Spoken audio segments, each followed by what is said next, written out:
creating a company is almost like having a child. So it's sort of like, how do you say your child should not have food? So once you have the company, you have to feed it and nurse it, Yeah. even if it ruins you? Yeah. I think when I was, 5 or 6 or something, I thought I was insane. It was just strange. Because it was clear that other people did not. Their mind wasn't exploding with ideas. It was like, that's strange. I don't think you'd necessarily want to be me. It's very hard to turn it off. It's like a never-ending explosion. All the time. You've said that this has been the toughest year for you, the most sort of taxing year for you. Like, why? 22 hours a day? Or like, how many I hours? was working, so 7 days a week, sleeping in the factory. I worked in the paint shop, general assembly, body shop. You ever worry about yourself imploding? Like, it's just too much? Absolutely. No one should put this many hours into work.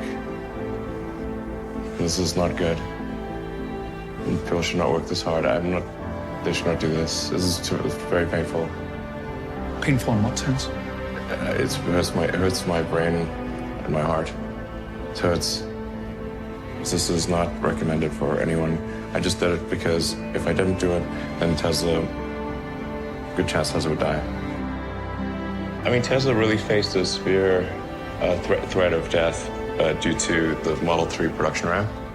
Essentially, the company was bleeding money like crazy, and just if we didn't solve these problems in a very short period of time, we would die.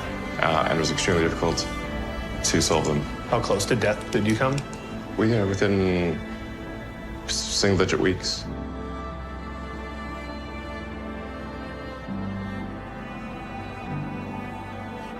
I mean, when we started Tesla, I thought maybe our chance of success was 10%. Well, I mean, I can tell you my original plan was, I thought, okay, I had like $180 million from my portion of the sale of PayPal.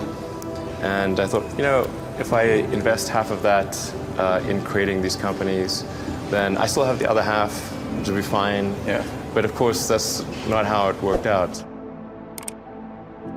We used up all you invested 100 million, then still needed more money. And then there was the big recession of 2008 and 9. And in the end, I had to invest everything. And I was borrowing money from friends to pay the rent. You were on the edge of actually I didn't even own a house.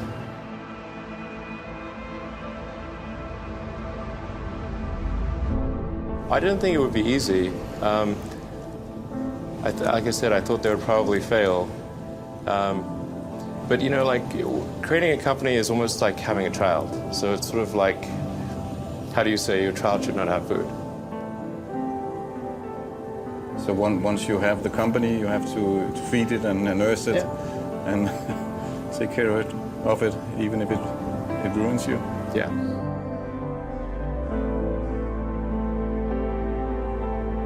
But I suppose there was some tough times in 2008, end of 2008. How did you get through that period of crisis? Yeah. Can we just break for a second? Sure, of course.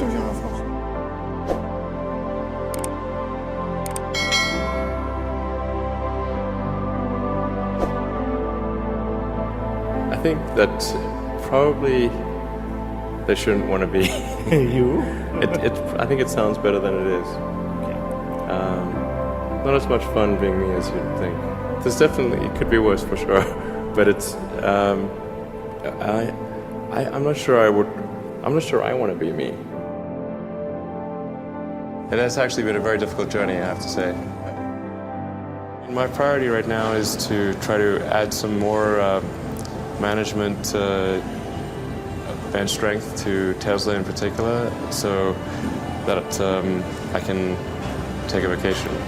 In the last 12 years, I've only tried to take a week off twice.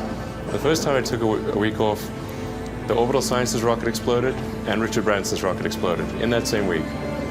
Second time I took a week off, my rocket exploded. The lesson here is don't take a week off.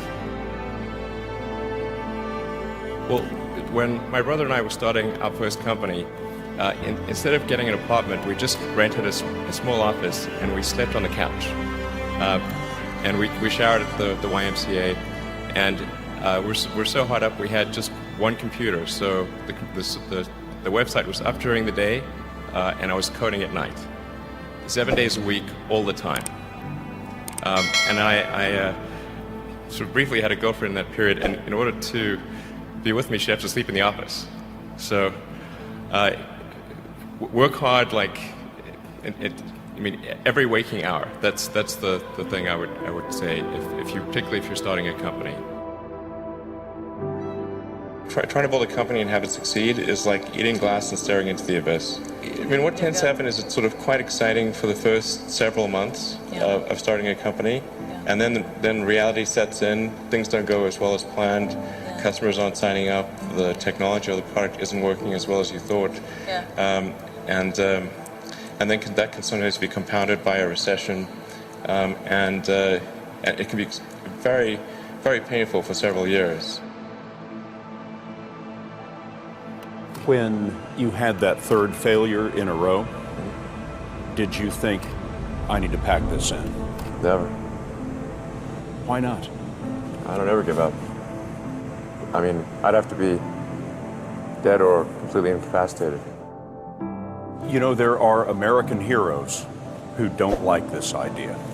Neil Armstrong, Gene Cernan have both testified against commercial spaceflight in the way that you're developing it, and I wonder what you think of that. I was very sad to see that, because those guys are, those guys are heroes of mine, so it's really tough. You know, I wish they would come and visit and see the hardware that we're doing here. And I think that would change their mind.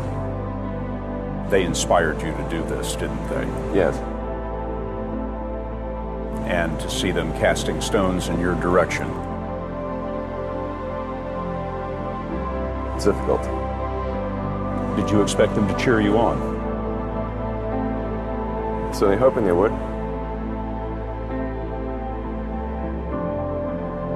But there are a lot of negative things in the world. There's a lot of terrible things that are happening all over the world, all the time. There are lots of problems that need to get solved. There's lots of things that are miserable and kind of get you down. But life cannot just be about solving one miserable problem after another. That can't be the only thing. There need to be things that inspire you, that make you glad to wake up in the morning and be part of humanity. That's why we did this.